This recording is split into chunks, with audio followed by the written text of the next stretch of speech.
سيد الأنبياء والمرسلين العبد المؤيد الرسول المسدد المصطفى الأمجد الحبيب الأحمد النبي الأمي المكي المدني السراج المنير الكوكب الدري صاحب الوقار والسكينة المدفون بأرض مدينة سيدنا ونبينا وشفيع قلوبنا وطبيب قلوبنا وحبيب نفوسنا ومولانا أبي القاسم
اپنے بیٹے کی سوگ میں فرزند کا انتقال ہوا اور حالت سوگ میں حزین اور محزون ہے، رنجور ہے، غمگین ہے.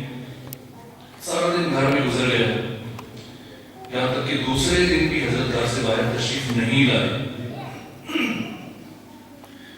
اور جب تیسرے دن اسی کیفیت میں رسول اللہ گھر سے باہر تشریف لائے تو آپ کا بدترین دشمن جو اخلاقی اعتبار سے انتہائی پست اور رذیل فرد تھا، جس کا نام تھا عاص بن وائل، یہ تیسرا دن تھا.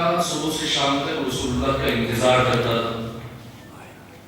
جیسی سے خبر ملی کہ پیغمبر اسلام کے فرزند کا انتقال ہوا، سو یہ انتظار میں کھڑا ہے کچھ کہنے کے لیے.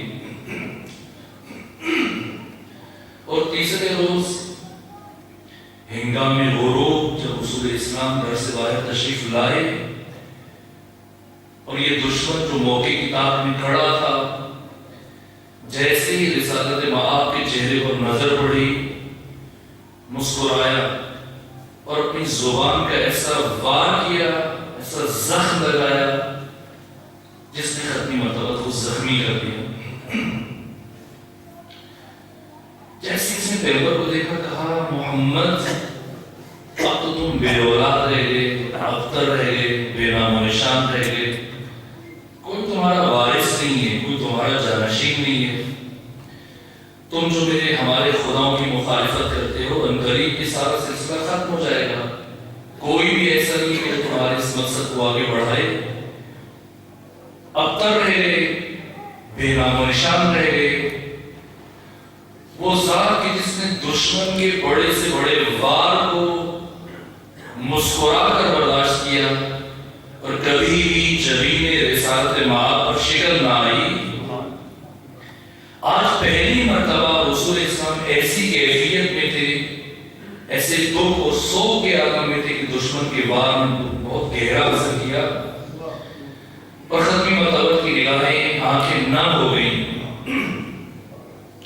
اور اسی لمحے آسمان کی طرف دیکھا، گویا اللہ کی بارگاہ میں اس دشمن کا شکوہ کر رہے ہوں کہ مختصر ترین فاصلے زمانی کے بعد جبرائیل امین یہ آیت لے کے نازل ہوا کہ رسول پروردگار یہ فرما رہے کہ آپ پریشان نہ ہو، دکھی نہ ہو، محزون نہ ہو. وَلَسَوْفَ يُعْطِيكَ رَبُّكَ فَتَرْضَىٰ. قریب آپ کا رب آپ کو اس قدر عطا کرنے والا ہے کہ آپ اس سے راضی ہو جائیں گے، خوش ہو جائیں گے. جیسے ہی اس آیت مجیدہ کا نزول ہوا، پیغمبر اسلام خوش ہوئے، لیکن اس آیت کے نزول کے بعد دائماً حالت انتظار میں رہنے لگے کہ پروردگار کب اس عطا کو نازل کرتا ہے جس کا وعدہ فرمایا. اور ایک مرحلے میں جب پیمانہ صبر اس آخری مرحلے میں پہنچ گیا، استفسار کیا بارگاہ احدیت میں، پروردگار جس عطا کا مجھ سے وعدہ کیا گیا وہ عطا کب میرے شامل حال ہوگی؟ تو بارگاہ احدیت سے جواب آیا کہ میرے حبیب یہ عطا تیرے پاس نہیں آئے گی، اسے لینے کے لیے تجھے میرے پاس چل کے آنا پڑے گا. فلسفہ معراج کیا ہے؟ کیوں برایا اس انتہائی بلندی پر جس کے بعد کوئی اور بلندی وجود نہیں رکھتی؟ ایسی کون سی بات ہے، ایسا کون سا راز ہے جو پیغمبر اسلام کو تحویل دینا ہے؟ ایسی کون سی امانت ہے جو منتقل کرنی ہے؟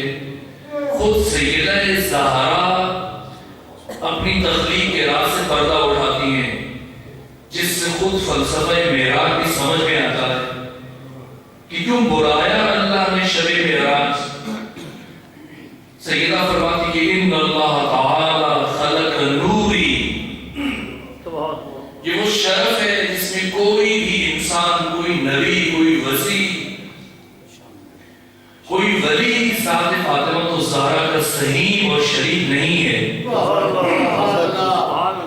آپ جانتے ہیں نور مصطفیٰ کائنات تک کیسے پہنچا، کیسے ظاہر ہوا، انبیاء کے پاکیزہ ترین اسلاف سے ہوتا ہوا بالآخر حضرت عبداللہ کے وجود سے ظاہر ہوا، ان کے صلب سے نور علی ابن ابی طالب بہینی اسی طرح سے ہوتا ہوا صلب حضرت ابو طالب تک منتقل ہوا اور وہاں سے دنیا میں تشریف لائے۔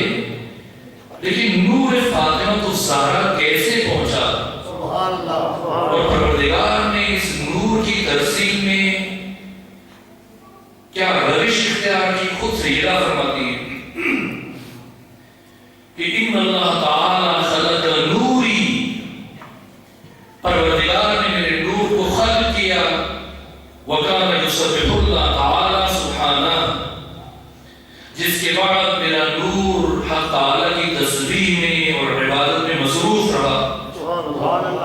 ثم استودع نوری فی شجر من اشجار الجنہ، پھر پروردگار نے میرے نور کو جنت کے درختوں میں سے درخت میں منتقل کر دیا، فاضاءت، تو وہ روشن ہو گیا، جگمگا اٹھا، نورانی ہو گیا۔ وَإِذَا دَخَلَ أَبِي مُحَمَّدْ لَيْلَةَ الْمِعْرَاجِ فِي الْجَنَّةِ، اور جب شب معراج میرے والد بزرگوار جنت میں داخل ہوئے، الہمہ اللہ الیہ الہاما، تو اللہ نے میرے بابا کے سینے پر یہ الہام کیا، یا ایھا الرسول کل من تلک الشجرہ، اے رسول اس درخت سے کھا لیجئے۔ آخر کیا وجہ ہے، آدم کو منع کیا جا رہا ہے، لا تقربا ہذہ الشجرہ، جنت میں جہاں جی چاہتا ہے جائیے، جو جی چاہتا ہے کھائیے، لیکن اس درخت سے قریب نہیں جانا۔ کیوں؟ اس لیے کہ یہ درخت آدم کے لیے نہیں ہے، یہ درخت خاتم کے لیے ہے۔ اس لیے فرمایا فَأَكَلَ أَبِي، اللہ نے الہام کیا کھائیے، اور میرے والد بزرگوار نے کھا لیا۔ تو اس طرح سے ثم استودع نوری الی صلب ابی محمد،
ساتھ آویزاں کیا، جیسے ہی ان قصیدوں کے شاعروں نے خارجین نے وہ کلام پڑھا اس سورہ کو، شب کی تاریکی میں اپنا اپنا وہ کلام قصیدے اتار کر لے گئے۔ یہ ظاہری اعجاز ہے۔ اِنَّا أَعْطَيْنَاكَ الْكَوْثَرَ، اے حبیب ہم نے آپ کو کوثر عطا کی۔ عجب، اِنَّا أَعْطَيْنَاكَ، علماء تشریف فرمائیں کہ جاہل کیا عرض کر سکتا ہے، لیکن خدا ایک ہے، وحدہ لا شریک ہے، یا اس کے شریک ہی شریک ہے، تو پھر کیا کہنا چاہیے تھا؟ انی اعطیتک، میں نے آپ کو عطا کیا۔ لیکن اللہ کیا فرما رہا ہے؟ انا اعطیناک، ہم نے آپ کو عطا کیا۔ کہ ہم کیوں کہہ رہا ہے؟ تو وحدہ لا شریک ہے، واحد ہے، بلکہ احد ہے۔ اللہ کو ہم واحد کہتے ہیں، مجازن کہتے ہیں، در حقیقت خدا احد ہے۔ چونکہ واحد عددی میں نقص یہ ہے کہ اس کا دو بھی بن سکتا ہے اور نصف بھی ممکن ہے، لیکن احد کا نصف ممکن نہیں ہے، دو بھی نہیں کر سکتے۔ وہ احد ہے، واحد ہے، تو کیوں اپنے لیے جمع کا لفظ استعمال کر رہا ہے؟ کیوں متکلم میں مالغیر کا صیغہ استعمال ہو رہا ہے؟ تو علوم قرآن میں جو چیزیں تعلیم دی جاتی ہیں، ایک اصل یہ بھی ہے کہ جب بھی پروردگار کسی امر کو بغیر وسیلے کے انجام دیتا ہے تو مفرد کا صیغہ استعمال کرتا ہے، اور جب وسیلے کے ہمراہ کسی امر کو انجام دیتا ہے تو جمع کا لفظ استعمال کرتا ہے۔ تو یہاں کسے وسیلہ بنایا؟ جب کوئی نبی مرسل وسیلہ نہیں بن سکتا، جب کوئی ملک مقرب وسیلہ نہیں بن سکتا، جبرائیل امین کو وسیلہ نہیں بنایا اس کو بھیجنے میں، کسی نبی کو وسیلہ نہیں بنایا، پھر ہم کا لفظ کو استعمال کر رہا ہے۔ یہ لفظ بتا ہے کہ وسیلہ اختیار کیا، تو کسے اختیار کیا؟ اس روح کو منتقل کرنے کے لیے ختمی مرتبت کو کسے وسیلہ بنایا؟ تو تنہا ایک ذات ہے جس سے اللہ نے وسیلہ بنایا، اور اس ہستی کا نام ہے خدیجہ بنت خویلد سلام اللہ علیہا۔ ایسی کیا خصوصیت ہے اس شخصیت میں کہ جب اللہ نے کسی نبی کو وسیلہ نہیں بنایا، معصوم نبی کو وسیلہ نہیں بنایا، کسی معصوم فرشتے کو وسیلہ نہیں بنایا، تو یہ خدیجہ کیا ہے؟ ان میں ایسی کیا خصوصیت ہے کہ اللہ نے اس نور کو ختمی مرتبہ کو منتقل کرنے کے لیے اس بیوی کو وسیلہ بنایا؟ تو علماء کرام موجود ہیں، زیادہ تفصیل میں جانے کی ضرورت نہیں ہے، فقط نام ہی کافی ہے۔ یہ جو نام ہے خدیجہ، اگر آپ فقہ اللغہ میں چلے جائیں، لسان عرب میں چلے جائیں، قاموس میں چلے جائیں، اور خدیجہ کا معنی دیکھیں تو ایک حد تک روشن ہو جائے گا کہ کیوں اللہ نے اس ذات کو اس نور کے انتقال کے لیے وسیلہ بنایا۔ خدیج کسے کہتے ہیں؟ اگر وہ مذکر ہے تو مؤنث ہے تو خدیجہ، یعنی وہ 5 سال کی وہ بچی جس نے بطن مادر میں، شکم مادر میں صرف 5 مہینے مکمل کیے ہوں، اور 6واں مہینہ شروع نہ ہوا ہو اور وہ دنیا میں آ گئی ہو، اس بچی کو خدیجہ کہتے ہیں۔ کیوں جناب خدیجہ بطن مادر میں فقط 5 مہینے رہی، جس کی وجہ سے ان کا نام خدیجہ تجویز کیا گیا؟ کیوں 6واں مہینہ شروع نہیں ہوا؟ اس سے آپ مجھ سے 1000 درجے بہتر جانتے ہیں کہ وہ وہ خون کی جس کی وجہ سے کوئی بھی خاتون مہینے میں کافی دن نماز نہیں پڑھ سکتی اور روزہ نہیں رکھتی، یہ اسی 5ویں مہینے کے بعد یہ خون اب نہیں آتا۔ کیوں؟ اس لیے کہ جو اس خاتون کے بطن میں مولود ہوتا ہے، نو مولود جو اس کی جنین ہے، یہ اس کی خوراک بننا شروع ہو جاتا ہے، جس کی باعث وہ نماز نہیں پڑھ سکتی تھی۔ تو اس سے پہلے کہ یہ شے جناب خدیجہ کے لیے خوراک بنتا، اللہ نے پہلے ہی اس دنیا میں بھیج دیا. کیوں؟ اور کوئی بھی بچہ کوئی مثال نہیں ہے. یحییٰ ہے، یہ سید الشہداء ہے، وہ 6 ماہ رہے بطن مادر میں. تنہا ایک ذات ہے جو بطن مادر میں صرف 5 مہینے رہی، اور یہ خدیجہ ہے. کیوں؟ اس لیے اس بیوی نے بعد میں چل کر اس ہستی کے لیے ماں بننا ہے کہ جو کائنات میں بطور ہے. ایک کلمات پر سے خاندان ہے.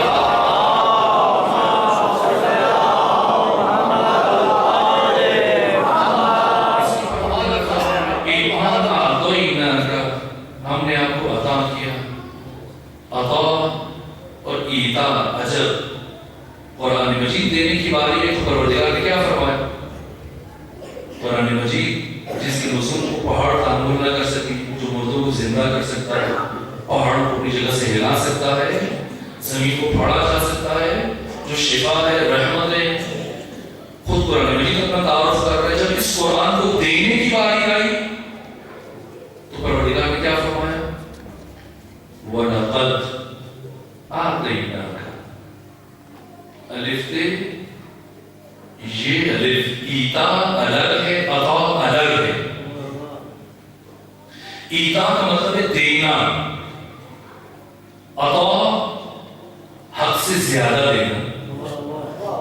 ایتا یعنی صلہ، ریورس، بدلہ، اجرت، حق. عطا حق سے زیادہ دینا. اگر آپ اپنے گھر کی تعمیر میں کسی کو مزدور لائیں اور اس کے ساتھ 500 روپے طے کریں اور شام کو 500 روپے دے دیں، یہ کیا ہے؟ عربی میں ایتا ہے. لیکن اگر 500 کے بجائے 1000 روپے دیں تو کیا کہا جائے گا؟ عطا ہے، ہم سے زیادہ دینا. تعجب ہے کہ جب قرآن دیا تو کیا فرما رہے اللہ؟ وَلَقَدْ آتَيْنَاكَ سَبْعًا مِنَ الْمَثَانِ وَالْقُرْآنِ الْعَظِيمِ. ہم نے آپ کو سورہ فاتحہ یہ 7 آیتیں اور قرآن مجید دیا. ایتا کہا ہے، عطا نہیں کہا ہے. لیکن نہیں معلوم یہ کوثر یہ کیا حقیقت ہے، اس کا کیا مقام ہے. یہ جب کوثر دینے کی باری آئی تو واحد یہ جگہ ہے جہاں پر پروردگار نے لفظ عطا استعمال کیا، یعنی حد سے زیادہ دیا. اسی لیے جب بھی بیوی آتی تھی پیغمبر احترام میں کھڑے ہو جاتے تھے. اس لیے بھی کھڑے ہوتے تھے کہ اس نور کو لینے کے لیے وہ چل کے گئے تھے. تو جب یہ نور سامنے آئے تقاضۂ ادب یہ ہے کہ آگے بڑھ کر استقبال کریں. یہ بھیجنے میں اہتمام ہے. اب مزید جزیات نہیں عرض کر رہا. اس آیت کے مفردات کی تفسیر وضاحت پہ عرض کی جائے گی تاکہ موضوع کا یہ پہلا ایسا مکمل ہو جائے. یہ بھیجنے میں اہتمام ہے، بھیجنے میں. اور پھر جس شے کو حق تعالی ذات فاطمہ تو زہرا کے ساتھ منسوب کرتا چلا گیا، خود اس میں کیا اہتمام ہے. امام اہل سنت جناب زمخشری فرماتے ہیں کہ سورہ مبارکہ دہر، اسی کی تفسیر کے ضمن نے کہا کہ اللہ نے قرآن مجید میں جتنی جنت کی نعمتوں کو 1 1 2 2 4 4 کر کے متفرق اور منتشر طور پہ بیان کیا تھا، سورہ دہر میں یکجا کر دیا، سب کو ایک جگہ بیان کیا. لیکن ایک نعمت ایسی کہ اللہ نے اسے اس سورہ میں بیان نہیں کیا. یہ صاحب تفسیر کشاف جناب زمخشری بیان کر رہے ہیں. کون سی نعمت ہے؟ حور جنت. اللہ نے اس سورہ میں سوائے حور کے باقی ہر نعمت کا ذکر کیا. کیوں؟ اس لیے کہ اللہ نے اس سورہ کو سیدہ کی شان میں قصیدہ بنا کر بھیجا. اب بیوی کی موجودگی میں کسی حور کا تذکرہ خلاف ادب سمجھا پروردگار نے. یہ اللہ کی نگاہ میں مقام ہے ذات فاطمہ الزہرا کا. ابھی آپ یہاں مسجد میں اکیلے ہیں، مل کے بیٹھے. کبھی اکیلے ہوتے ہیں؟ کبھی نہیں ہوتے. کبھی نہیں ہوتے. کوئی بھی انسان کبھی اکیلا نہیں ہوتا. 2 فرشتے دائماً ساتھ رہتے ہیں، کرام کاتبین. وہ مرحوم غالب کو یہی چیز کہا گئی کہ پکڑے جاتے ہیں فرشتوں کے لکھے پہ ناحق. آدمی کوئی ہمارا دم تحریر بھی تھا. یہ جو فرشتے ہیں جو بھی دیکھتے ہیں لکھ لیتے ہیں فوراً. کاش کوئی آدمی ہوتا جو سو بھی سکتا ہے، جسے اونگ بھی آتی ہے، جو انسان کی مجبوریوں کو سمجھتا ہے، یہ تو سب کچھ دیکھتے ہیں، وہ نوٹ کر لیتے ہیں۔ سو کوئی بھی انسان کبھی بھی اکیلا نہیں ہے۔ اچھا جب قبر میں چلے جائیں گے تو اب اکیلے ہو جائیں گے؟ بعض لوگ قبروں میں لکھتے ہیں آخری آرام گاہ، مجھے نہیں معلوم یہ لکھنا چاہیے نہیں لکھنا چاہیے۔ آرام گاہ وہ جگہ ہے جہاں پر کوئی چھیڑنے والا نہ ہو، لیکن جیسے وہاں انسان جاتا ہے تو ڈیوٹی بدل جاتی ہے، یہاں لکھنے والوں کے ذمے کا اور وہاں پر حساب دینے والے آ جائیں گے منکر و نکیر۔ آرام گاہ نہیں، وہ حساب نہیں۔ تو دنیا میں کرام کاتبین ہے، قبر میں گئے تو منکر و نکیر آ گئے، اور اب ہمیں اٹھائے گا کون؟ قبر سے خود اٹھیں گے۔ قرآن کیا فرماتے ہیں؟ فرشتے اٹھائیں گے۔ برزخ میں کون ہے؟ فرشتے۔ پورے صراط پر کون ہے؟ وقفوہم انہم مسئولون۔ پروردگار فرمائے گا کھڑا کر دو، پوچھو ان سے سوال کرو ولایت معصومین سے متعلق، اگر جواب دے پائے تو ٹھیک ہے ورنہ نہیں گزر سکتے۔ تو یہ کون ہے جو کھڑا ہے، جو سوال کرے گا؟ وہاں پر فرشتے ہیں۔ جنت اور جہنم کے دروازوں پر کس کی ڈیوٹیاں ہیں؟ فرشتے ہیں۔ میدان معاشر میں سب فرشتے ہیں۔ جنت اور جہنم کے اندر فرشتے ہیں۔ جنت کے فرشتوں کے سردار رضوان فرشتے ہیں، جہنم کے فرشتوں کے سردار مالک سب فرشتے ہیں۔ مجھے کوئی ایسا مقام بتا دیجئے دنیا میں اور آخرت میں جہاں کوئی معصوم فرشتہ نہ ہو۔ ہر مقام پر حق تعالیٰ نے معصوم فرشتوں کو تفویض کیا، ذمہ داریاں ان کے سپرد کی۔ کوئی ایسی جگہ نہیں ہے جو فرشتہ نہ ہو، دنیا میں، قبر میں، برزخ میں، آخرت میں، جنت و جہنم میں۔ لیکن ان تمام میادین میں سے تنہا ایک جگہ ہے جہاں پر کوئی فرشتہ نظر نہیں آتا۔ یہ کون سی جگہ ہے؟ یہ حوض کوثر ہے، جہاں کوئی فرشتہ نہیں۔ کون ہے؟ محمد ہے، علی ہے، حسن ہے، حسین ہے۔ پروردگار جب قبر میں، دنیا میں، آخرت میں، ہر مقام میں معصوم فرشتوں کو منسوب کیا، تو یہاں حوض کوثر پر بھی کسی معصوم فرشتے کی ڈیوٹی لگا دی ہوتی، لیکن نہ، یہاں بھی غیرت الہیت نے گوارا نہیں کیا کہ جس حوض کو جناب سیدہ کے ساتھ منسوب کیا، یہاں کسی معصوم فرشتے کی ڈیوٹی لگائے۔ نہ، اس بی بی کے بابا ہوں گے، اس بی بی کے شوہر ہوں گے، اس بی بی کے بیٹے ہوں گے، ایک سلامات پڑھتے خاندان ہے۔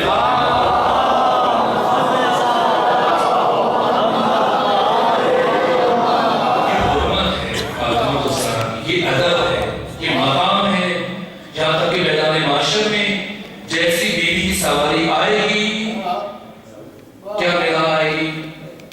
یہ ندا آئے گی کہ اے اہل معاشر، آنکھوں کو بند کر دو، سر کو جھکا دو، اس لیے کہ فاطمہ الزہرا میدان معاشر میں آ رہی ہیں۔ یعنی پروردگار کی مشیت یہ ہے کہ کوئی بھی انسان خواہ نبی تلاوت چھوڑ دو، غضبناک نگاہوں سے ابو سفیان کی طرف دیکھا۔ ابو سفیان، خلافت میرا حق ہے، اس میں تو کچھ شک نہیں ہے، لیکن علی ابن ابی طالب کو یہ بات سمجھ میں نہیں آ رہی کہ تو ابو سفیان مسلمان کب سے ہو گیا؟ تو محضور الدم ہے، تم تو جو ظاہری طور پہ کلمہ پڑھ لیا، ہم مجبور ہیں کہ ہم تمہارے اوپر تلوار نہیں اٹھا سکتے۔ اس کے بعد حضرت نے دیکھا کہ لوگ جمع ہونا شروع ہوئے، اب تک بیٹھے ہوئے تھے، اب کھڑے ہوئے، اور خطبہ ارشاد فرمایا، ایھا الناس شقوا امواج الفتن بسفن النجات، اے لوگوں فتنے کی موجوں کو نجات کی کشتی کے ذریعے سے چیر دو، وَاسَرُوا تِجَارَ الْمُفَاخَرَاتِ، اور فخر و مباحات کے تاج اتار کر اپنے سروں سے زمین پر رکھ دو، وَغَرِّشُوا عَنْ طَرِيقِ الْمُنَافَرَاتِ، اور خود کو نفرت کے راستوں سے الگ کر دو۔ ابو سفیان، جو پانی تو مجھے پلانے کے لیے لایا ہے، ہاذا ماء عاجن، یہ گدلا پانی ہے، وَلُقْمَةٌ لَوْثُ بِهَا آخِرُهَا، تو مجھے ایسا لقمہ کھلانا چاہتا ہے جو خود کھانے والے کے گلے میں پھنس سکتا ہے۔ کل جب میں نے خود بات کی تھی اپنی حکومت اور خلافت کے لیے، تم نے کیا کہا؟ ان اقول یقول حرس علی الملک، تم نے کہا علی حکومت کا حریص ہے، اور جب میں چپ ہوا تب تم نے کیا کہا؟ وَإِنْ أَسْكُتْ یقولون جیسے من الموت، علی موت سے ڈر گیا. بھئی ہاں بعد الذی یا والذی ہرگز نہیں. بدر احد خندق و خیبر دیکھنے کے بعد کیا کہ علی موت سے ڈر گیا. واللہ لئن ابی طالب آنس بالموت من الطفل بصدی امہ، اللہ کی قسم ابو طالب کا بیٹا علی موت سے اس قدر مانوس ہے جتنا ایک چھوٹا بچہ اپنی ماں کے دودھ سے محبت کرتا ہے. خاموش کیوں؟ فلسفہ سقوط ادبی کیا ہے؟ بل تمشت على مجنون علم لو بغض لاستردتم اضطراب العشیة فی طویل البعیدہ. علم کا وہ ٹھاٹھے مارتا ہو بے گناہ سمندر جو علی ابن ابی طالب کے سینے میں ہے، یہ علم باعث بنا ہوا کہ علی خاموش ہے کہ اس علم کی اگر ایک جھلک میں اس کائنات کے انسانوں پر روشن کر دوں، ظاہر کر دوں، تو کائنات کے تمام انسان اس طرح سے کبکبانے لگ جائیں اور اس طرح سے تھرتھرانے لگ جائیں جس طرح سے انتہائی گہرے کنویں میں ڈور کی رسی کبکباتی ہے. اس سردار بنو امیہ یہاں سے مایوس ہوا اور گیا کہاں؟ حاکم باغ کے پاس گیا. اب اسے جا کے ڈرائل دھمکایا کہ میں یہ اقتدار تم سے چھین لوں. یہاں تک اپنے ذہنوں کو روک کے رکھیے گا. میں مجبور ہوں سے آواز پڑی خاندان فاطمہ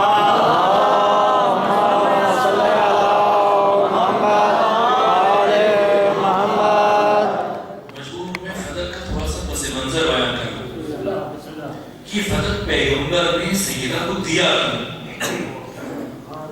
تاکہ یہ سمجھا جا سکے کہ چھینا کیوں گیا اور یہ بھی سمجھ میں آ جائے کہ بیوی لینے کے لیے کیوں گئی تھی. پیغمبر نے کیوں دیا؟ ایک دن مولا تقیہ گھر میں داخل ہو، دیکھا بیوی بخار کی کیفیت میں چکی پیس رہی ہے، ہاتھوں پہ چھالے. یہ دیکھا آنکھیں نم ہو گئی. کہا فاطمہ مجھ سے برداشت نہیں ہوتا آپ کی حالت دیکھ کر. اب تو تمام مسلمانوں کے گھروں میں کنیزیں ہیں، مہاجرین کے گھروں میں، انصار کے گھروں میں. آپ رسول اللہ سے جا کر خواہش کریں کہ کنیز آپ کی اعانت کے لیے دے دیں. مولا کے حکم کی اطاعت میں بیوی گئی، پیغمبر سے مطالبہ کیا. کیا پیغمبر کی کنیز دی؟ نہیں دی. کیوں نہیں دی؟ فرمایا کہ میری اہل بیت قیامت تک آنے والوں کے لیے اسوہ اور نمونہ ہے. میں نہیں چاہتا کہ میرے اہل بیت دنیاوی اعتبار سے آسائش اور آرام کی زندگی گزارے. نہ، یہ دنیا کی محروم ترین افراد کے لیے اسوہ ہیں. کسی کو دکھ نہ ہو، ایسی زندگی گزار کر چلے. بیوی میں آپ کو ایسی چیز نہ دے دوں جو دنیا و ما فیہا سے افضل و بہتر ہے. فرمایا جیسے اللہ کا رسول مناسب سمجھے. پیغمبر نے فرمایا کہ آج کے بعد رات سونے سے پہلے اور ہر نماز کے بعد 34 مرتبہ اللہ اکبر، 33 مرتبہ الحمدللہ اور 33 مرتبہ سبحان اللہ کی تلاوت کیا کریں. تسبیح تعلیم فرمائی. کنیز دی؟ نہیں دی. جس رسول نے کنیز نہیں دی اس رسول میں اتنے عظیم باغات کا مجموعہ، ابھی میں نے عرض کیا، اشارہ دیا، حضرت معمولی جگہ نہیں ہے. مدینے سے 140 کلومیٹر کے فاصلے پر اس کی آمدنی کا میں نے ذکر کیا. یہ اتنے بڑے باغات کا مجموعہ کیوں دے دیا فضل؟ کس لیے دیا؟ البتہ اللہ کے حکم سے دیا. سورہ مبارکہ بنی اسرائیل کی 26 نمبر آیت جب نازل ہوئی کے بعد ذل قربا حقا، تو پیغمبر نے 7 ہجری میں یہ فضل بیوی کو دے دیا. لیکن کیوں دیا؟ جو رسول ایک کنیز نہیں دے رہا ہے، وہ رسول اتنی بڑی آمدنی کا مجموعہ فضل یہ کیوں دیا؟ آپ مجھ سے بہتر جانتے ہیں دنیا میں جتنی بھی حکومتیں چل رہی ہیں، ہر حکومت کے لیے 2 چیزیں ناگزیر ہیں. اس کے بغیر حکومت نہیں چل سکتی. ایک افرادی قوت اور ایک معاشی قوت. معیشت، اقتصاد، اکانومی اور افرادی قوت کے بغیر حکومت نہیں چل سکتی. الہی حکومت ہو یا غیر الہی حکومت ہو، نہیں چل سکتی. افرادی قوت کے حصول کے لیے پیغمبر اکرام اسلام نے اپنی زندگی کے آخری ایام میں سب سے بڑا عظیم الشان اجتماع منعقد کیا، جس میں 1.5 لاکھ کے قریب صحابہ کرام نے شرکت کی. اس سے بڑا اجتماع تاریخ اسلام میں پیغمبر کی زندگی میں کبھی منعقد نہیں ہوا. یہ افرادی قوت کے حصول کے لیے تھا. سب کو وعدہ کہ سب میرے بعد جو شخصیت امام ہے، حاکم ہے، میرا جانشین ہے، اس کا ساتھ دے. اور معیشت کے لیے یہ فلک اسلامی حکومت کو چلانے کے لیے پیغمبر اسلام نے سیدہ زہرا کو دیا، براہ راست مولا متقیان کو نہیں دیا۔ اس کی وجہ آخر میں آپ تک پہنچ جائے گی۔ سیدہ کی تعلیم میں دیا، کس لیے؟ اس حکومت کے لیے جس کا اعلان میدان خم غدیر میں کیا گیا تھا۔ اس الہی حکومت کو چلنے کے لیے بالآخر معیشت چاہیے۔ منافقین کے لیے جتنا سخت اعلان میدان خم غدیر میں معصومین کی ولایت کا تھا، فتح کا سیدہ زہرا کو دینا یہ بھی اتنا ہی بڑا سخت مرحلہ تھا ان کے لیے۔ جس روز پیغمبر نے فتح سیدہ کو دیا 7 ہجری میں، اس دن مدینے کے اندر سوگ کا منظر تھا۔ سب سمجھ گئے کہ اب یہ کیا ہو چکا ہے۔ البتہ یہ فتح 4 سال اور کچھ دن سیدہ زہرا کے پاس رہا، بیوی کے مظاہرے یہاں پر کام کرتے رہے۔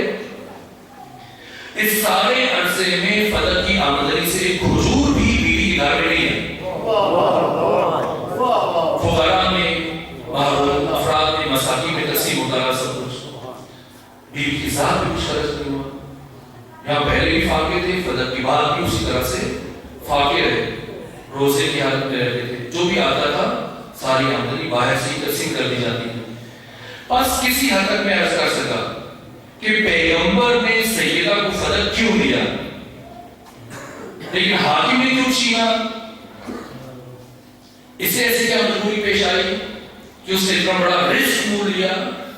اس لیے کہ اس کی حکومت کی جا سکتی تھی، جیسے کہ حکومت کی چوڑی ہل گئی تھی، پھر اتنا بڑا رسک کیوں مول لیا؟ اس لیے کہ جب سردار بنو امیہ پہنچا حاکم وقت کے پاس، اس سے ڈرایا دھمکایا کہ میں تم سے اقتدار چھینوں گا۔ اس نے کہا نہیں ایسا نہیں کرو، ہم تمہیں اموال میں بھی شریک رکھیں گے، مال حکومت میں بھی، اور تمہارے بچوں کو اقتدار میں بھی شریک کریں گے، اور جتنا بھی بیت المال پڑا تھا سارے کا سارا اٹھا کر سردار بنو امیہ کو دے دیا، اور اقتدار کا بھی وعدہ کیا، جو بات بھی پورا کیا۔ اب سارا مال جب اٹھا کے اسے دے دیا، وہ جو مولا متقیان سے لاجواب ہو کے یہاں پہنچا تھا، اب حکومت کیسے چلے؟ لوگوں کو وظیفے کہاں سے جاری ہو؟ مرتدین زکات کے ساتھ جنگ کیسے ہو؟ خزانہ خالی ہو چکا ہے، حاکم کے پاس کوئی دوسرا راستہ نہیں تھا، اس لیے اس نے شبخون مارا بیوی کے حق پر، اور فتح سے بیوی کے مظاہروں کو بے دخل کیا، اور راتوں رات اس پہ قابض ہو گیا۔ پیغمبر نے کیوں دیا عرض کیا، حاکم نے کیوں چھینا یہ بھی عرض ہوا، بیوی کیوں لینے کے لیے گئی؟ چھین لیا تھا، پہلے بھی وہ آمدنی کون سی بیوی کے گھر آتی تھی، پھر کیوں گئی لینے کے لیے، کس لیے گئی؟ بس آخری مراحل ہے، آپ کو زیادہ زحمت نہیں دوں گا۔ حزب حاکم کے خلاف جو حزب اختلاف کے گروہ ہیں وہ 3 ہیں۔ پہلا گروہ انصار ہے، یہ ان کی وقتی منطق کے آگے سرنگو ہو گئے، بیعت کر کے پھنس کے مجبور ہو گئے۔ دوسرا گروہ بنو امیہ ہے، جن کے زمین اور وجدان خرید لیے گئے، زبانیں خرید لی گئی، اب یہ خاموش ہیں، جس سے حزب حاکم اور حکومت وقت کو خطرہ تھا۔ تیسرا گروہ جو حزب اختلاف میں سب سے مضبوط گروہ سمجھا جا سکتا ہے، وہ علی بن ابی طالب، آپ کا خاندان بنو ہاشم، آپ کے صحابہ ہیں، آپ کے شاگردان ہیں، یہ تیسرا گروہ ہے جس سے خطرہ ہے حزب حاکم کو۔ اب بتائیے وہ علی کہ جنہوں نے ٹوٹی ہوئی تلوار کے ساتھ دشمن کے ہزاروں کے لشکر کو گھٹنے ٹیکنے پر مجبور کر دیا، اگر یہی علی سقیفہ بنی سعدہ میں چلے جاتے تو کتنا وقت چاہیے تھا علی کو؟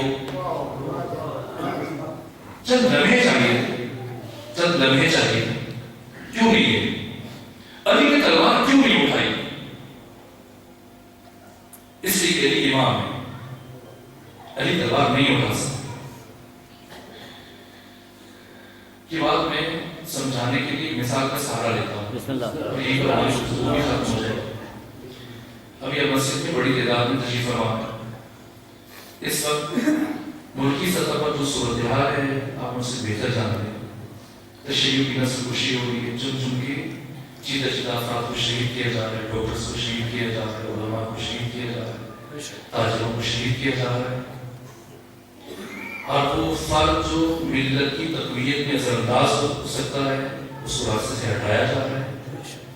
کوئٹہ سے لے کر کراچی آتے ہیں، تمام پوری ملکی سطح پر یہ خون کی ہولی کھیلی جا رہی ہے۔ فرض کر لیجیے ملکی حالات کو مد نظر رکھتے ہوئے یہاں کے بیدار اور باشعور افراد میں یہ فکر اس سوچ اٹھتی ہے کہ اس قوم کے لیے کچھ کرنا چاہیے، مکتب کے لیے کچھ کرنا چاہیے۔ اس مقصد کے حصول کے لیے آپ چاہتے ہیں کہ ایک ادارہ بنایا جائے، ایک تنظیم بنائی جائے، ایک نہضت اور ایک تحریک کی بنیاد رکھی جائے جو اس ملک میں تشیعوں کے بنیادی حقوق کا تحفظ کرے۔ آپ نے طے کیا کہ ایسا ہونا چاہیے اور سب نے حامی بھری یہیں پر مسجد کے اندر بیٹھے بیٹھے۔ اس کے بعد آپ نے سوچا کہ یہاں تو ہم کم افراد ہیں، بلاخر یہاں پر ہمارا شہر ہے، قریب میں آبادی ہے، دیہات ہے، سب جگہوں میں جا کے مومنین کو مطلع کریں کہ ہم ایک ایسا کام شروع کرنا چاہتے ہیں تاکہ وہ بھی ہمارے ساتھ مل جائیں، شامل ہو جائیں اور ہم بڑی سطح پر مکتب کے لیے کچھ بنیادی کام کر کے چلے جائیں۔ باقیوں کو ساتھ ملانے کے لیے آپ نے اپنے اہداف اور مقاصد اور اپنا منشور تحریری شکل میں لکھا، اسے کتابچے کی صورت میں چھپوایا اور اطراف کی آبادیوں میں تقسیم کر دیا، مظفر آباد میں اور باقی جو دوسرے علاقے ہیں یہاں پہ تقسیم کیا تاکہ سب ساتھ دیں۔ اس کے بعد اگلے ہفتے کو یا اگلے اتوار کو آپ کا دوبارہ اجلاس ہوا، اس میں آپ کے درمیان کی بات چھڑی کہ بلاخر اس جماعت کا، اس تنظیم کا یا تحریک کا کوئی امیر بھی ہونا چاہیے، کوئی سرپرست ہونا چاہیے، کوئی صدر ہونا چاہیے۔ ایسے تو نہیں چلے کہ ظاہر سے سلسلہ بڑھ رہا ہے۔ یہ جب فکر اٹھی تو آپ دو حصوں میں تقسیم ہو گئے، آدھے اس طرف کے افراد سمجھ لیجیے اور آدھے یہ افراد۔ اس طرف جو افراد ہیں ان کی خواہش ہے کہ انہیں بزرگوار کو ہم اپنا امیر بنا لیں، سرپرست بنا لیں، اور جو لوگ ادھر بیٹھے ہیں مومنین انہوں نے کہا کہ ہم یہ جوان قیادت چاہتے ہیں، ہم انہیں اپنا امیر بنانا چاہتے ہیں، منتخب کرنا چاہتے ہیں۔ ادھر والے ان پر ڈٹ گئے، ادھر والے ان پر ڈٹ گئے اور اپنی رائے سے دستبردار ہونے کی تیار نہیں ہوئے، یہاں تک کہ بات شروع ہو گئی۔ حاکم بدان فلسفہ مثال تقریب ذہن ہے، آپ جیسے مہذب اور مثقف افراد کی باتوں سے بالاتر ہیں، صرف مثال اس لیے دے رہا ہوں تاکہ بچوں تک، جوانوں تک یہ حقیقت پہنچانے میں کامیاب ہو جاؤ۔ بات شروع ہو گئی، بات کے بعد جھگڑا شروع ہو گیا اور خدا نخواستہ لڑائی شروع ہو گئی اور ہاتھاپائی ہوئی۔ نتیجے میں کیا ہوا؟ چند مومنین زخمی ہوئے۔ اب فرض کیجیے دونوں میں سے ایک اہل ہے، یہ بزرگوار ہے، ہم مثال میں بھی انہیں کو مقدم کرتے ہیں، یہ اہل ہے، ان میں صلاحیت ہے، یہ اس قابل کی سرپرستی کریں، یہ صدر بنے، لیکن ادھر والے ڈٹے ہوئے کہ نہ یہ بنے، یہ ہماری طرف سے تھا، یہ بنے۔ لڑائی شروع ہوئی اور اس لڑائی جھگڑے کے بعد کافی مومنین زخمی ہوئے، گریبان چاک ہوئے، لیکن ہوا یہ کہ ہاتھ حقدار تک پہنچ گیا۔ جسے بننا چاہیے تھا، مثلا اس بزرگوار کو بننا چاہیے تھا، انہیں کو منتخب کر دیا گیا، مسئلہ حل ہو گیا الحمدللہ، یا نہیں ہوا؟ حل ہو گیا، ہاتھ حقدار تک پہنچ گیا، لیکن مسئلہ حل نہیں ہوا، مسئلہ بگڑ گیا۔ آپ صلوات پڑھیے، میں عرض کرتا ہوں۔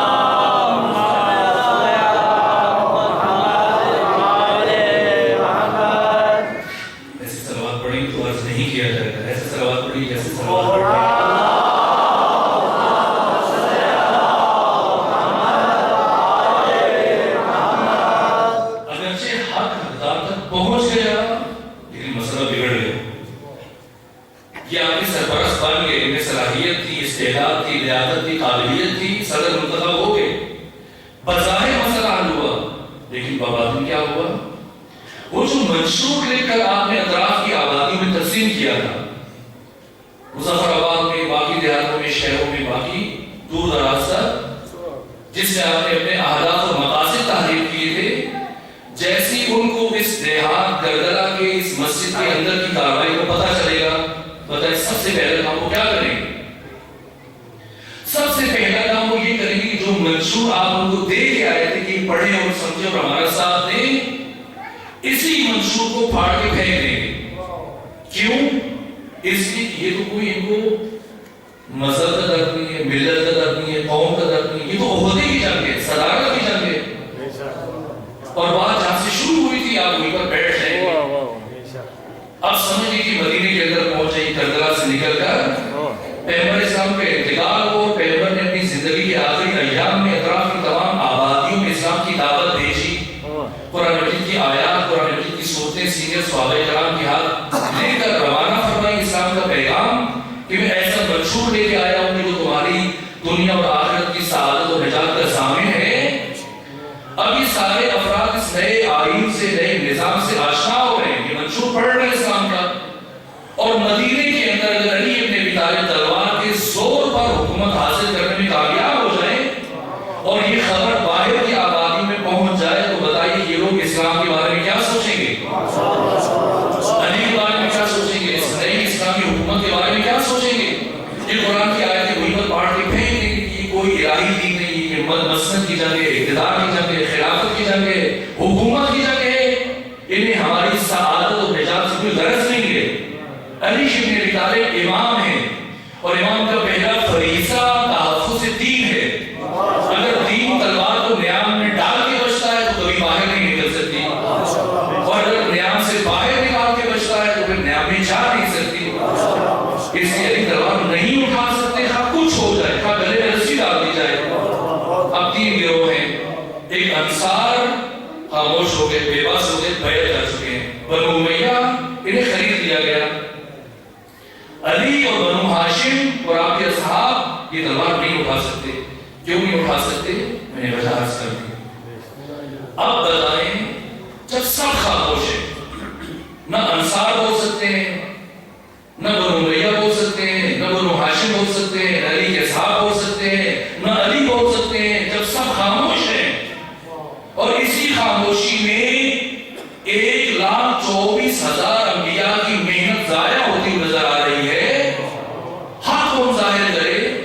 قیامت تک آنے والی نسلوں تک انبیاء کی محنت کو کون پہنچائے؟ کون باطل کے چہرے سے نقاب کو الٹے؟ اب بتائیے اگر فاطمہ الزہرا اپنے گھر سے باہر نہ نکلے تو یہ پیغام حقیقت اور یہ نظام ولایت اور یہ پیغام ولایت آج ہم تک کیسے پہنچ سکتا ہے؟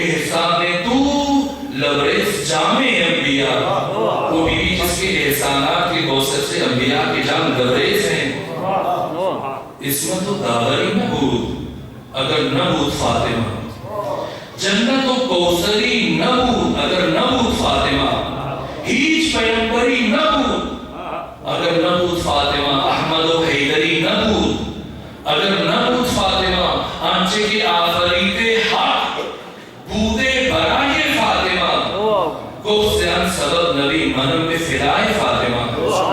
کیوں کھڑے ہوتے تھے؟ اب یہ رات سمجھ میں آتا تمام انبیاء کی ماں ہے، جس کی محنت نے چند درختوں کے لیے بیوی نہیں گئی تھی، باغ فدق مجبوری نہیں تھی، قیامت تک آنے والی نسلوں کو مومن بنانا یہ فاطمہ کو ظاہر ہوئی۔ اس لیے بیوی گھر سے نکلی اور کس عالم میں نکلی؟ کس عالم میں نکلی؟ ابھی تک وہ دروازہ بند نہیں ہوا جو مسجد میں کھلتا تھا۔ بیوی اگر ایک قدم رکھیں مسجد میں جا سکتی ہیں، لیکن اس دروازے سے نہیں گئی، مرکزی دروازے سے 1.5 کلومیٹر کی مسافت طے کی ہے، تمام گلیوں سے گزرتے ہوئے مرکزی دروازے سے جانے۔ کیوں؟ وہ جو کبھی گھر سے باہر نہیں نکلی ہیں آج اس عالم میں نکلی ہیں، چاہے کہ سب کو پتا چل جائے کہ نبی ذاتی پہلی مرتبہ گھر سے باہر جا رہے ہیں۔ یہی وجہ تھی کہ بیوی کے گھر سے نکلنے کی خبر مدینے میں جنت کی آگ کی طرف سے پھیل گئی۔ جب بیوی پہنچی تو مسجد نبوی میں دل دھرنے کی جگہ نہیں تھی، اتنا ہجوم تھا، اس انداز سے نہیں، بنو ہاشم میں سے کسی مرد کو اپنے ساتھ نہیں لیا، خواتین کو ساتھ لیا. 2 بیٹے ہیں، حسن اور حسین. چند ماہ کا فرق ہے 2 میں، یا تو دونوں کو لے جاتی یا دونوں کو چھوڑ جاتی، لیکن نہ، ایک کو گھر میں چھوڑا، ایک کو ساتھ لے کے گئی. حسن کو گھر میں چھوڑا، حسین کو ساتھ لے کے گئی. کیوں؟ اس لیے کہ جو نبی کی مسند پر بیٹھا ہے اسے کچھ یاد آ جائے، اس کے زمین کو جھنجھوڑنے کے لیے، کہ جس حسین کی آمد پر فارس حدیث اپنے حدیث کے بیان سے دستبردار ہو گیا تھا اور ممبر سے نیچے آ گیا تھا، اب اس حسین کی موجودگی میں کسی جھوٹی حدیث کا سہارا نہ لے. حسین کو ساتھ لے کے گئی. 2 بیٹیاں ہیں، زینب ام کلثوم. کیا تو دونوں کو ساتھ لے جائے یا دونوں کو گھر چھوڑ دیں؟ ایک کو گھر میں چھوڑا، ایک کو ساتھ لے کے گئی. کیوں؟ جس نے خاموش رہنا تھا 61 ہجری میں اس دوسری کربلا میں، اسے گھر میں چھوڑا، اور جس نے جا کر طاغوت اور باطل کو للکارنا تھا اسے ساتھ لے کے گئی، تاکہ سیکھ لیں کہ دشمن کے دربار میں کیسے خطبے دیے جاتے ہیں. پتا تھا کہ آج بیٹھنے کے لیے نشست نہیں دی جائے گی، گھر سے اپنے بیٹھنے کا انتظام ساتھ لے کے جا سکتی تھی، لیکن نہیں لے کے گئی، تاکہ قیامت تک آنے والے باضمیر انسانوں کی زمین پر دستک دے سکیں. یہ عجیب انداز ہے بیوی کا، اور ایسا آتشفاں خطبہ دیا، ایسا مدلل خطبہ دیا کہ حزب حاکم کو سمجھنے کا موقع نہیں دیا. اور وہ تماشا ہی بیٹھے تھے، آہیں سسکیوں میں اور سسکیاں گرگی میں بدل گئی، اور عجیب منظر تھا مسجد نبوی میں، اور حزب حاکم تاثر کر رہا تھا. عجیب کیفیت تھی، اور تمام حاضرین کی نظریں سوالیہ انداز میں حزب حاکم کی طرف اٹھی ہوئی تھی کہ کیسے اپنا دفاع کر سکتا ہے، کیا جواب دے گا نبی زادی کے جواب میں، جس کے پاس کوئی جواب نہیں تھا. اس طرح سے قصر خلافت کو منہدم کر کے اور فتح کر کے بی بی پلٹی، لیکن اب بھی گھر نہیں گئی. اب ایک دروازے پر دستک دے رہی، اٹھو گھر سے باہر ہو. غدیر نے جو اعلان سنا تھا اور اس کی گواہی ہو، اب پامال ہو رہا ہے. ایک دروازے پر دستک دیتی، اب بھی گھر نہیں گئی، سیدھا جا کے پہنچی حضرت حمزہ کی قبر پر. بہت گریہ کیا بیوی نے، بہت گریہ کیا. اے کاش آپ ہوتے تو حق کی نصرت کا فریضہ سر انجام دیتے. دیکھیے کہ آج حق کس طرح سے پائمال ہو رہا ہے. ابھی بیوی حمزہ کی قبر پر بیٹھی تھی کہ محبوب ابن لبیب اپنی بیوی کے ساتھ گزر رہا تھا. جیسے اس نے دیکھا کہ نبی زادی حمزہ کی قبر پر بیٹھی ہیں، اس نے بیوی کو بھیجا، کہا میں سنا ہے کہ کچھ دن پہلے نبی زادی دربار میں گئی تھی، جا کے پوچھو کہ کیا خلافت واقعاً علی کا حق ہے. جس کے لیے بیوی نے آواز بلند کی. یہ خاتون گئی، پوچھا بیوی سے، سیدہ نے جواب دیا، مگر کیا کچھ شک ہے؟ اس نے دوبارہ بھیجا، کہا کہ اگر خلافت علی کا حق ہے تو اس پر دلیل کیا ہے؟ سیدہ نے فرمایا انسیتم الغدیر، کیا تم نے غدیر کو فراموش کر دیا؟ اس نے سیوارہ بھیجا بیوی کو کہ اگر خلافت علی کا حق ہے، حکومت علی کا حق ہے اور دلیل غدیر ہے، تو علی نے اپنے حق کے دفاع کی خود آواز بلند کیوں نہیں کی؟ آپ کو کیوں بھیجا؟ جیسے اس نے سیوارہ بیوی کو بھیجا، سیدہ جلال میں آئی، کہا کیا تم نے پیغمبر سے یہ بات نہیں سنی تھی کہ علی ابن ابی طالب کی مثال اس امت میں مثل کعبہ ہے؟ کعبہ کبھی بھی لوگوں کا طواف نہیں کرتا، لوگوں کو چاہیے کہ وہ کعبے کا طواف کریں. علی ایسا امام نہیں ہے کہ جو لوگوں کے پیچھے دوڑ رہے کہ مجھے مان لو، میں تمہارا حاکم ہوں، میں تمہارا خلیفہ ہوں، میں تمہارا سربراہ ہوں. نہ، علی کو تمہاری ضرورت نہیں ہے، تمہیں علی کی ضرورت ہے. اس کے بعد بیوی گئی گھر، وقت ختم ہو چکا اور میرے سینے میں سکت نہیں ہے، لیکن جو قیام فاطمی ہے اور انقلاب فاطمی ہے، اس کے ایک پہلو اس قدر روشن کرتا ہے راستوں کو، جس میں ذرہ برابر بصیرت ہے. بیوی نے اس کے لیے حق اور حقیقت کا راستہ روشن کیا. ساری باتیں ایک طرف میں خود سوچتا ہوں، بچپن میں جب یہ بات سنتا تھا کہ کچھ افراد مولا کے پاس آئے بیوی کی عیادت کے لیے، اجازت مانگی، تو مولا متقی ہمیں اجازت دے دی کہ اگر نبی ذاتی تمہارے ساتھ گفتگو کرنا چاہیں تو مجھے کوئی اعتراض نہیں ہے. اس وقت سوچتا تھا کہ مولا متقی ہمیں کیوں اجازت دے دی, لیکن اب سمجھ میں آتا ہے کہ مولا کو اجازت دینی چاہیے تھی. اگر حضرت اجازت نہ دیتے تو حق یوں ابھر کر سامنے کبھی نہ آ سکتا تھا. کہ گئے, حضرت نے اجازت دی تاکہ انہیں سلام کیا. یہ بی بی کا عجیب انداز ہے, عجیب سلیقہ ہے, کس طرح سے حد کو روشن کی. یہ ایک بات کافی ہے, ساری باتیں ایک طرف. کس انداز سے قیامت تک آنے والی انسانیت کی ہدایت فرمائی. سیدہ معصومہ ہے یا معصومہ نہیں ہے؟ کیا فرماتے ہیں؟ معصومہ ہے. یہاں تک کہ صاحب تفسیر کبیر فخر الدین رازی امام المشفقین وہ کہتے ہیں کہ انبیاء کی عصمت میں تزلزل و تشکیک کی گنجائش ہے, لیکن عصمت فاطمہ الزہرا ہر طرح کی شک و ریب سے بالاتر ہے. بی بی کی عصمت میں کوئی شک و شبہ نہیں, نصوص قرآنیہ سے ثابت ہے. یہ بات اگر پہنچ گئی معصومہ ہے, سب مانتے ہیں کہ بی بی معصومہ ہے. یہ بتا دیجیے کہ معصوم کسے کہتے ہیں؟ سادہ ترین تعریف جو ہم اپنے بچوں کو گھر میں سکھاتے ہیں, معصوم کون ہے؟ جو گناہ نہ کرے. یہ گناہ کیا ہے؟ حرام کا ارتکاب, واجب کا ترک. اگر واجب کو چھوڑ دیا جائے یہ گناہ, حرام کا ارتکاب کیا جائے یہ گناہ ہے. اگر ایک معصوم یا معصومہ زندگی میں ایک مرتبہ ایک واجب چھوڑ دے, بس نماز چھوڑ دے, کیا وہ معصوم رہے گا؟ معصوم نہیں رہے گا. اب اگر یہ بات بھی پہنچ گیا تو ایک فقہی مسئلہ میری رہنمائی کر دیں.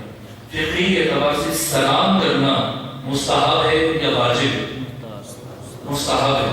اور جواب دینا واجب ہے. اگر آپ نماز پڑھ رہے ہیں, آپ جواب دینے کا کیا حکم ہے؟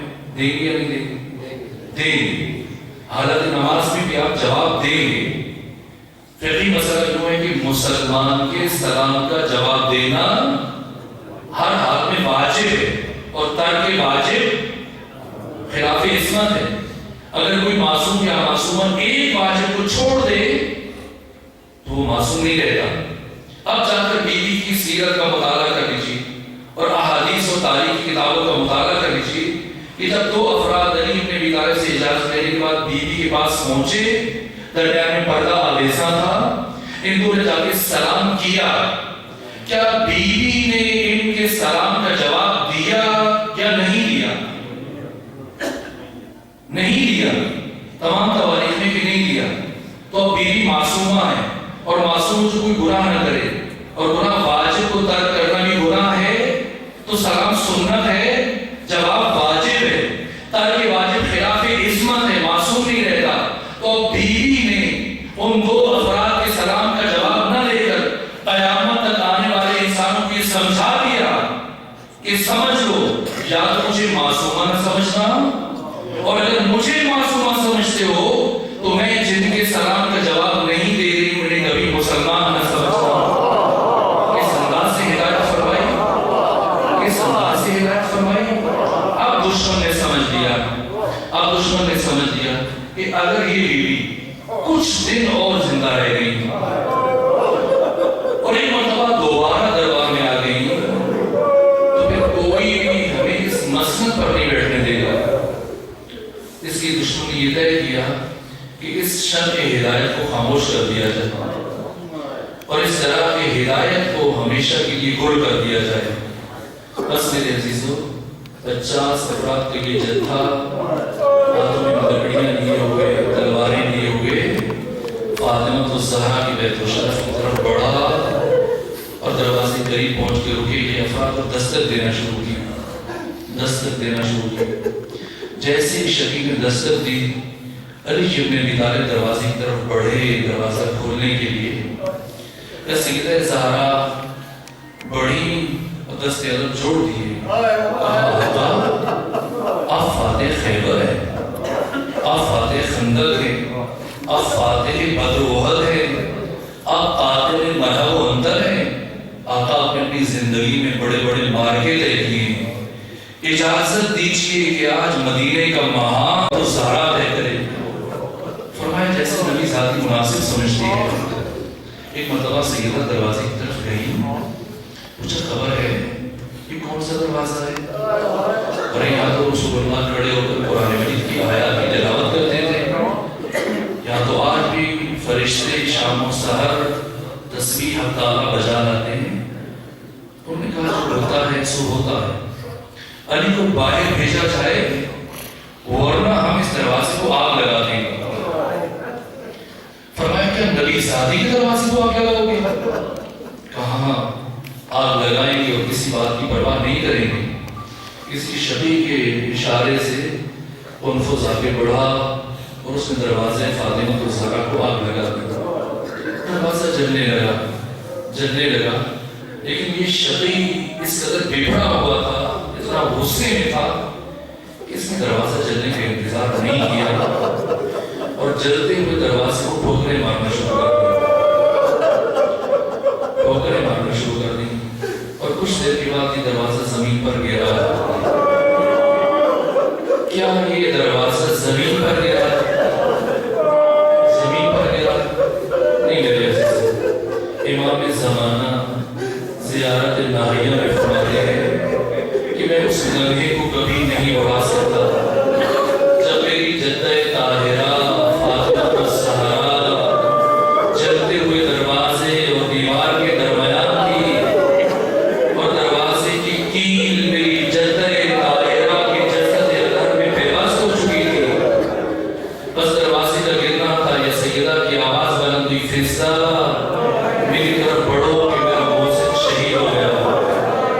بس میرے عزیزو، ان 50 میں سے 11 افراد کا یہ جتھا علی ابن ابی طالب کے بیت الشرف میں داخل ہوا اور علی ابن ابی طالب کے گلے میں رسی ڈالی۔ پتہ ہے کہ آج فاتح خیبر تلوار نہیں اٹھائے گا، اس لیے بدترین دشمن علی کے گلے میں رسی ڈالی اور علی کو لے کے بڑھے مسجد کی طرف۔ کیسے لے کے گئے؟ کیا علی کو اس طرح سے مسجد میں لے کے گئے جس طرح سے 61 ہجری میں علی کی شیر بیٹی کو زینب بنت علی کو کربلا سے کوفہ سے شام لے کے گئے؟ نہیں میرے عزیزو، علی کو ایسے نہیں لے کے گئے، بلکہ علی کو اتنی بے ادبی کے ساتھ لے کے گئے کہ فاطمہ الزہرا اپنے پہلو کا درد بھول گئی۔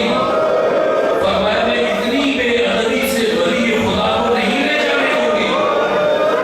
بیوی نے اسی دروازے کے نیچے سے اپنا ہاتھ علی کے دامن میں ڈال دیا، بس آخری کلمات عرض کروں۔ اس سارے واقعے میں وہ پہلا شخص مدینے کے اندر موجود نہیں تھا۔ جب وہ واپس آیا اس نے دوسرے سے پوچھا، کہا میں نے سنا ہے کہ تو نے نبی زادی کے دروازے کو آگ لگائی؟ کہا میں نے آگ لگائی۔ کہا میں نے سنا ہے کہ نبی زادی نے بڑی مقاومت دکھائی۔ کہا بڑی مقاومت دکھائی۔ کہا میں نے سنا ہے کہ نبی زادی علی کا دامن نہیں چھوڑ رہی تھی۔